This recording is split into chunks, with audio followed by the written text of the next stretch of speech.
Deep in the heart of medieval England, in a small village known as Woolpit, a mystery unfolded that would perplex historians and storytellers for nearly a millennium. Back in the 12th century, when the country was being torn apart by civil war, superstition and Christianity existed in an uneasy alliance. Two children emerged from the depths of the earth, speaking an unknown tongue, their skin an inexplicable shade of green as the forest itself.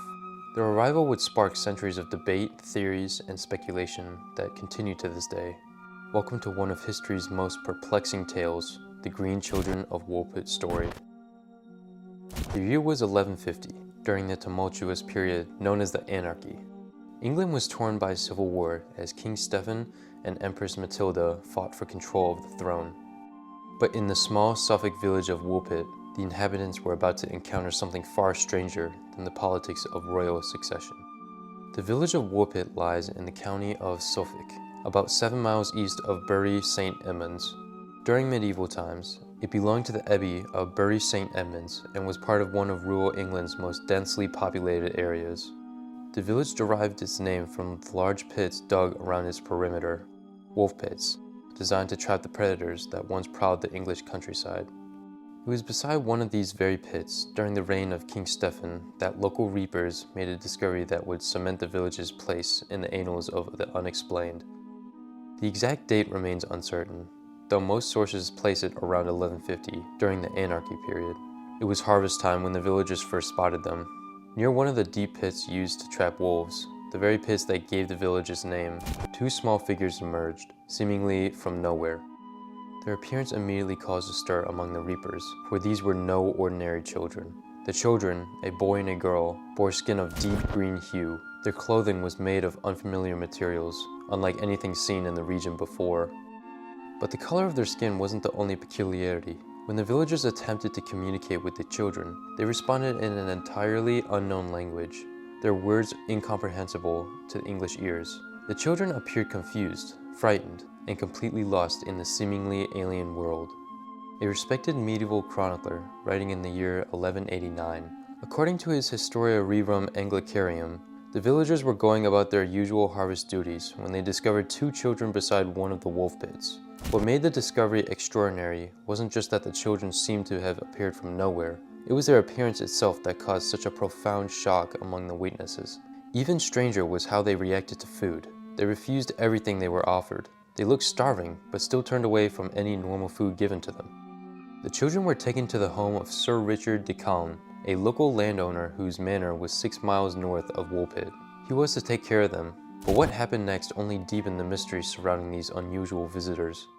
Days went by, and one after another, the children continued refusing to eat.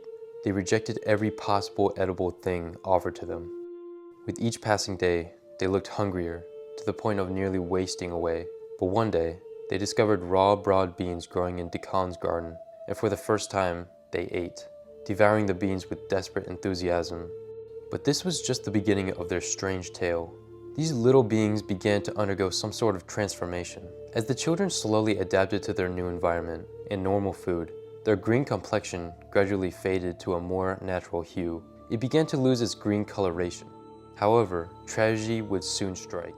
The boy, apparently the younger of the two, grew increasingly frail. Despite the best efforts of those caring for him, his condition deteriorated rapidly.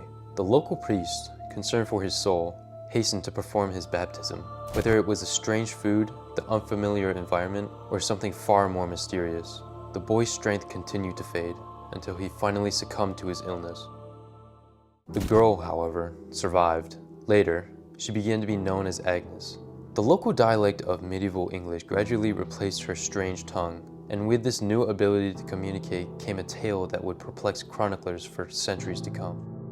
According to her account, transcribed by both William of Newburgh and Ralph of Cogshall, she and her brother had originated from a place she called St. Martin's Land, a mysterious realm where everything existed in perpetual twilight.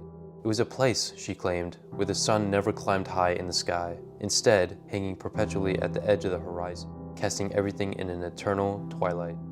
The people there lived in this half-light, going about their lives in what we might consider a state of permanent dusk or dawn. But it wasn't just the light that was different. Everything in this strange land, the grass, the trees, even the people, shared the same greenish tint that had marked the children when they first arrived in Woolpit. When asked for more details about her homeland, she described a place that felt both familiar and completely strange. They had churches, hinting at a Christian presence, but everything was surrounded by this constant green glow and dim twilight. But how had they arrived in Woolpit? The girl's explanation only deepened the mystery. She described how they had been herding their father's cattle when they heard the sound of bells ringing in the distance, like those of Bury St. Edmund's Abbey. Following this sound, they found themselves in what she described as a cave or tunnel. When they emerged, they were in our world, dazzled by the bright sunlight and surrounded by the strange sights and sounds of medieval England. The surviving girl would go on to live a seemingly normal life. She found employment in Decan's household, though Ralph of Coggeshall, our second medieval source for these events, describes her as being very wanton and impudent in her conduct. She eventually married a man from King's Lynn, about 40 miles from Woolpit, where she was still living when William of Newburgh wrote his account. But what are we to make of this extraordinary tale? The fact that it comes down to us from two separate and respected medieval chroniclers, writing within decades of the events, lends it a certain credibility, yet the fantastical elements of the story seem to defy rational explanation. Over the centuries, numerous theories have been proposed to explain the mystery of the green children. Some research suggests that their unusual coloration might have been the result of chlorosis, a form of anemia that can give the skin a greenish tint. This would explain why their color normalized after they began eating proper food. Others point to the political chaos of the anarchy, suggesting that the children might have been Flemish immigrants, separated from their parents during the violence that often targeted these communities. Their strange language could have been Flemish, incomprehensible to English ears, and the Twilight Land might have been a reference to the heavily forested regions of medieval East Anglia. But some propose more fantastic explanations. The children's emergence from the earth, their green skin, and their presence for raw beans, often associated with fairy food in medieval folklore, has led some to suggest that connections to the fairy realms of English mythology. The underground passage described by Agnes bears striking similarities to traditional accounts of entrances to fairy kingdoms, where time moves differently and the sun never fully rises. In the 17th century, Robert Burton went so far as to suggest, in his Anatomy of Melancholy, that the children might have fallen from heaven, an early suggestion of what we might today call as extraterrestrial origin. Modern researchers have noted intriguing parallels between the Woolpit account and contemporary alien encounter narratives. Beings with unusual skin coloration, speaking an unknown language, claiming to come from a world different from our own. But back to more recent times, some residents of Woolpit claim that descendants of Agnes still live in the area, though none have publicly acknowledged this ancestry. The wolf pits that have gave the village its name have long since been filled in, leaving no trace of where the children first emerged into our world. The story of the Green Children of Woolpit stands as one of medieval England's most enduring mysteries.